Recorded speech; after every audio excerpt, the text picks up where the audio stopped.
हुसैनाबाद की मशहूर नासिर कलेजी जो कि बहुत ज़्यादा मशहूर है और दूर दूर से लोग खाने के लिए आते हैं। नरम मुलायम खुशबूदार तवा कलेजी बनाने के सब राज आपसे शेयर करूंगी। वीडियो को एंड तक देखना है। वीडियो अच्छी लगे तो लाइक शेयर और चैनल को सब्सक्राइब करना ना भूलिएगा।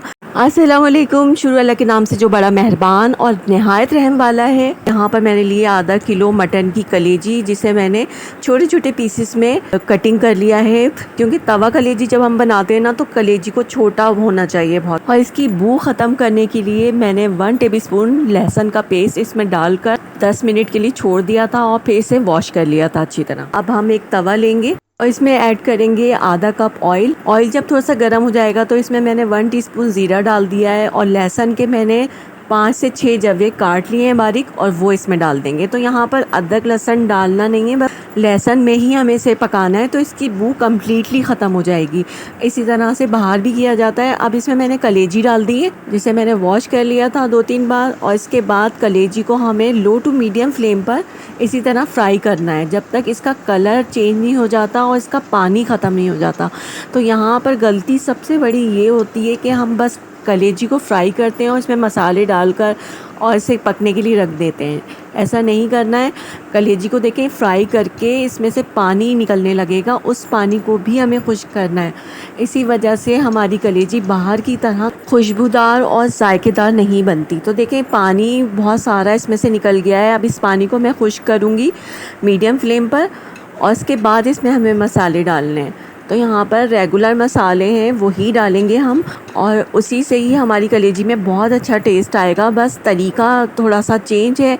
तो आपको इसी तरह कलेजी बनानी है तभी आपकी कलेजी अच्छी बनेगी। पानी देखें खुश्क हो गया है।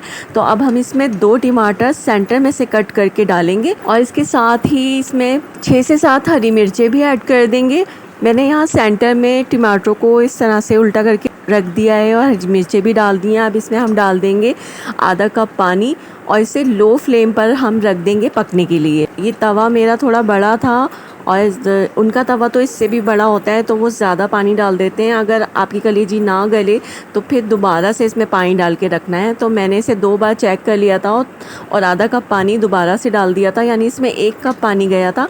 और देखें टमाटर सॉफ्ट हो गए ना तो इसका छिलका हम ऊपर से निकाल लेंगे और कलेजी को इसके साथ ही हम भून लेंगे। यानी टमाटर का हमें इस तरह से पेस्ट बना लेना है, इसको इस तरह से क्रश कर करके और फिर हम मसाले डालेंगे इसमें। तो अभी इसमें पानी है और टमाटर भी अपना पानी छोड़ देते हैं और जब हम मसाले डालेंगे ना तो इसे इसी तरह से पकाते रहेंगे तो इससे हमारी कलेजी और ज़्यादा सॉफ्ट हो जाएगी। तो ये कलेजी का मसाला बनाने का बहुत ज़बरदस्त तरीका है जिस तरह बाहर तवे पे बनाई जाती है कलेजी। अब इसमें मैंने 1 टीस्पून हल्दी पाउडर डाल दिया है और 1.5 टीस्पून मैंने कुटी हुई लाल मिर्च ऐड कर दी है। बस अभी ये 2 मसाले ही डालें इसमें और मिक्स कर देंगे अच्छी तरह। और टमाटर देखें अच्छी तरह से इनका पेस्ट बन गया है। कलेजी के साथ मसालों को अच्छी तरह से मिक्स करेंगे और इसके बाद हम इसमें ऐड कर देंगे 1 टीस्पून नमक देखें मैंने शुरू में नहीं डाला था क्योंकि हमें पहले कलेजी को गलाना था और कलेजी जो है ना गल गई है लेकिन अभी थोड़ी सी और सॉफ्ट हो जाएगी, उसके लिए हमें इसे पकाना है। तो मैं इसे लो फ्लेम पर अब नमक को मिक्स करके रख दूँगी और इसे बीच में एक दो बार चेक भी करना है ताकि मसाला नीचे से लग ना जाए क्योंकि हम तवे पे बना रहे हैं। और इसमें देखिए बिल्कुल पानी नहीं है, बस टमाटर का थोड़ा सा पानी है। तो मैंने इसे कवर कर दिया था और बीच में चेक भी कर लिया था। अब ये 10 मिनट हो गए थे इसे इसी तरह से पकते हुए। कलेजी बहुत अच्छी सी गल गई है, मैं अभी आपको चेक करा देती हूँ। और मज़ीद इसको हमें थोड़ा सा पकाना है क्योंकि आपने देखा होगा कि तवे पे जब कलेजी बाहर बनाते हैं तो भूनते ही रहते हैं उसको। ये देखिए कलेजी बहुत अच्छी सी गल गई है। अब इसमें हम डालेंगे बाकी के मज़ेदार से मसाले जिससे ये कलेजी चटपटी सी और जायकेदार बनेगी। तो मैं इसमें ऐड कर रही हूँ 1/2 टेबलस्पून कुटा भुना ज़ीरा पाउडर, 1/2 टीस्पून काली मिर्च का पाउडर। यहाँ मैंने गरम मसाला यूज़ नहीं किया है, काली मिर्च डाली है। और 3 टेबलस्पून के बराबर मैंने सूखी मेथी को धो लिया है अच्छी तरह क्योंकि इसमें मिट्टी होती है। सूखी मेथी डालने के बाद मैंने इसमें ऐड किया है चाट मसाला 1/2 टीस्पून और फिर मिक्स करेंगे सब मसालों को एक साथ। यहाँ फ्लेम को मैंने मीडियम कर दिया है और मीडियम फ्लेम पर इसी तरह से हमें भूनते रहना है मसाला साइडों में से बीच में करके। और थोड़ा सा मैंने इसमें ऑयल डाल लिया है तो जब भी आपको लगे कि ऑयल कम हो रहा है, क्योंकि ऑयल पी जाती है कलेजी, तो इसमें ऑयल और डाल दें आप। तो मैंने थोड़ा सा ऑयल गरम करके अलग निकाल लिया था। इसी तरह से 5 से 7 मिनट तक हमें भूनते जाना है और कलेजी चेक कर लेते हैं। तो देखें कितनी सॉफ्ट और नरम हो गई है कलेजी। और जब तक मसाले का कलर एक अच्छा सा नहीं आ जाता, जैसे हम कलेजी बाहर खाते हैं उसका मसाला बहुत डार्क ब्राउन होता है, तो वैसा होना चाहिए। मैं इसीलिए इसे भून रही हूँ। इसके बाद मैं खटास के लिए यहाँ इमली का पेस्ट यूज़ कर रही हूँ 2 टेबलस्पून के बराबर। आप चाहें तो यहाँ पे लेमन भी डाल सकते हैं और सिट्रिक एसिड भी डाल सकते हैं, यानी टाटरी।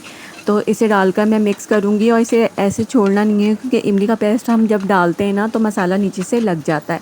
इसके बाद मैंने 2 टेबलस्पून इसमें क्रीम ऐड कर दी है। इससे बहुत अच्छी सॉफ्टनेस आ जाएगी कलेजी में और बहुत मज़े की बन जाएगी। 2 मिनट के लिए मैंने इसको कवर कर दिया था। अब ये देखें बहुत मज़ेदार सी हमारी कलेजी तैयार हो गई है।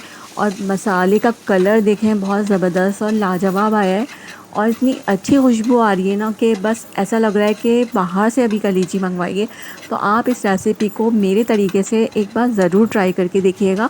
तो आपको बाहर से खाने की ज़रूरत नहीं पड़ेगी, आप घर में ही कलेजी बना लिया करेंगे और बाहर से ज़्यादा अच्छी और साफ़ सुथरे तरीके से। तो यहाँ मैं इसे डिश आउट कर रही हूँ और मैंने यहाँ पर इसके साथ चपातियाँ बनाई थी जो बहुत मज़े की लगती हैं। आप इसे बन के साथ या फिर नान के साथ भी खा सकते हैं। बहुत मज़े की लगती है कलेजी। इसमें मसाला इतना ज़्यादा नहीं होता, लेकिन फिर भी बहुत मज़े की बनती है। मैंने इसे डिश आउट कर लिया है। अब ऊपर से डाल देंगे हम इस पर हरा धनिया। और मैंने सैलेड में सिर्फ प्याज काटी थी जो इसके साथ बहुत अच्छी लगती है, और एक ग्रीन चटनी इमली की, वो बहुत मज़े की लगती है इसके साथ। तो इसकी रेसिपी भी मैंने एक बार शेयर की थी आपसे। Thank you so much for watching. Thank you so much my all subscriber, my returning subscribers. इसी तरह से मुझे सपोर्ट करते रहिए ताकि मैं इसी तरह की अच्छी अच्छी और आसान सी रेसिपीज़ आपसे शेयर कर सकूं। ओके वीवर्स, रखिएगा अपना बहुत सारा ख्याल। मिलते हैं एक और आसान सी रेसिपी के साथ। तब तक के लिए अल्लाह हाफिज़, टेक केयर, बाय।